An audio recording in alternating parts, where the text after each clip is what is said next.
एक तरफा प्यार का पागलपन, तंत्र मंत्र का चक्कर और अपनी ही प्रेमिका को वश में करने का जुनून कितना भारी पड़ सकता है, ये कोई राजा बाबू की कहानी से सीखे। दरअसल मामला उत्तर प्रदेश के कानपुर देहात का है, जहां अंधविश्वास, तंत्र मंत्र और लालच की वजह से हत्या की ऐसी वारदात हुई जिसने पूरे इलाके को झकझोर कर रख दिया है। दरअसल कानपुर देहात के शिवली थाना क्षेत्र में 26 साल का राजा बाबू अपने ही गाँव की रहने वाली एक लड़की से बेइंतहा प्यार करता था। लेकिन इस कहानी का ट्विस्ट ये है कि राजा बाबू का प्यार एक तरफा था शुरुआत से ही, और इसी के चलते अप्रैल 2025 में उस लड़की की शादी हो गई। लड़की अपने ससुराल में बेहद खुश थी, लेकिन राजा बाबू परेशान, क्योंकि उसका प्यार शुरुआत से एक तरफा था, लेकिन फिर भी अपनी प्रेमिका को पाने की चाहत उसके सर पर जुनून बनकर सवार हो चुकी थी। परेशान होकर राजा बाबू ने तंत्र मंत्र का सहारा लिया और उसने उस शादीशुदा महिला को अपनी तरफ आकर्षित करने के लिए वशीकरण का रुख किया और तांत्रिक नीलू से संपर्क किया। आरोपी तांत्रिक समझ चुका था कि राजा बाबू इश्क में पागल है, इसीलिए वो कुछ भी कर गुजरेगा, जिसके चलते तंत्र क्रिया के नाम पर उसने उससे 36,000 रुपए ऐंठे। इसी दौरान जब महिला का अपने पति से झगड़ा हुआ तो वो मायके आ गई।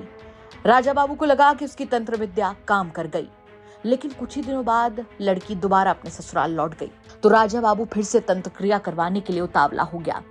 इस बार तांत्रिक नीलू ने उससे 6 लाख रुपए की मांग की और बाद में 2 लाख में बड़ी पूजा करने का भरोसा दिया। 24 नवंबर की शाम राजा बाबू और तांत्रिक ओनहा पहुंचे।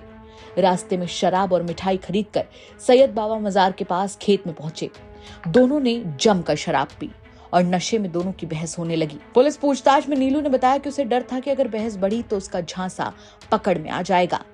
इसी डर में जैसे ही राजा बाबू ज्यादा नशे में आया, नीलू ने उस पर ताबड़तोड़ वार करके उसकी हत्या कर दी। वहीं आरोपी यही नहीं रुका, उसने इस हत्या को राजा बाबू का खुद का कदम उठाता हुआ दिखाने की कोशिश में राजा बाबू की फोटो उसके सीने पर रखी और फिर मृतक का मोबाइल, बैग और 1.5 लाख रुपए लेकर फरार हो गया। बैग और कागजात जलाए, मोबाइल पानी में फेंका और चाकू झाड़ियों में छुपा दिया। लेकिन पुलिस तक जब मामला पहुंचा तो पुलिस ने सीसीटीवी फुटेज खंगालने शुरू किए, जिसके बाद सारा राज खुल गया। पूरे मामले पर पुलिस ने क्या जानकारी दी, चलिए सुनवाते हैं आपको। देखिए, राजा बाबू पुत्र संत राम लगभग 26 वर्ष का एक युवक अरसदपुर शिवली का रहने वाला था। इसकी हत्या हो गई थी 24/11 को और बाद पीएम ये बात खुली कि ये इसका कॉज ऑफ डेथ, पहले हम लोग ये सोच रहे थे कि शायद सुसाइड हो, लेकिन बाद पीएम ये बात खुली कि ये मर्डर का केस है, जिसमें कि Neelu son of Vinod Gautam age 25 द्वारा इसकी हत्या की गई।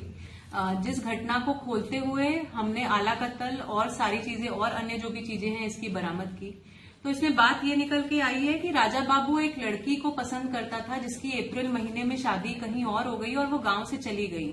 तब इस राजा बाबू ने नीलू को कांटेक्ट किया था और नीलू तंत्र क्रिया करता है, उसको 36,000 रुपए देके कुछ क्रियाएं करी थी, जिसके बाद नवंबर में वो लड़की अपने मायके आ गई। उसकी बात कुछ अपने हस्बैंड के साथ लड़ाई हो गई, तो इसने ये मान लिया कि जरूर उस तंत्र क्रिया के रिजल्ट से ये आई है, तो क्यों ना मैं और अच्छी तंत्र क्रिया करा लूं जिससे कि ये यहीं रह जाए, उससे अलग हो जाए और मुझसे शादी कर ले। तो इसी के क्रम में उसने पुनः नीलू से कांटेक्ट किया, उसको लगभग 1.5 लाख रुपए दिए और तंत्र क्रिया कराने के लिए गए, जिसमें कि कई सारी चीजें जैसे कि मृतका की फोटो शादी के पहले बाद की, मिठाइयां, कलेवा और अन्य जो भी यंत्र तंत्र उसने समझाए होंगे नीलू ने, वो लेकर के पहुंचा। लेकिन चूंकि दोनों जन ने दारू पिया था और पैसे के अमाउंट को लेकर के दोनों में अनबन हो गई, तो गुस्से में आकर और नशे की हालत में नीलू ने इस पे अटैक किया और इसकी मौके पर मृत्यु हो गई, जिसके बाद नीलू वहां से फरार हो गया।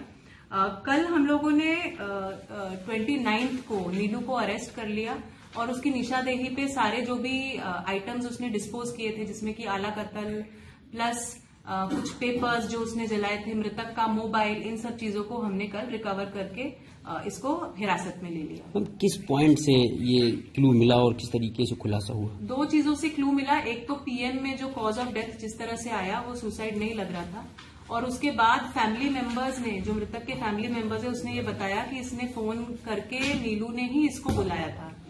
जब हमने छानबीन की तो दोनों ओन्हा चौकी क्षेत्र में शराब के ठेके से एक साथ दारू खरीदते हुए भी नजर आ रहे हैं, और उसके बाद जब इन सब चीजों को जोड़ा गया और उससे पूछताछ की गई तो उसने सब चीजों को कबूल किया और साथ में जो हत्या करने के लिए जो प्रयुक्त आला कत्ल था उसकी बरामदगी भी करी, जिससे कि ये चीज स्पष्ट हो गई कि इसने मर्डर किया है। तो तंत्र मंत्र, अंधविश्वास और एक तरफा प्यार में लिपटी इस कहानी में राजा बाबू अपनी जान गंवा बैठा। कानपुर देहात से तनुज अवस्थी की रिपोर्ट, यूपी तक।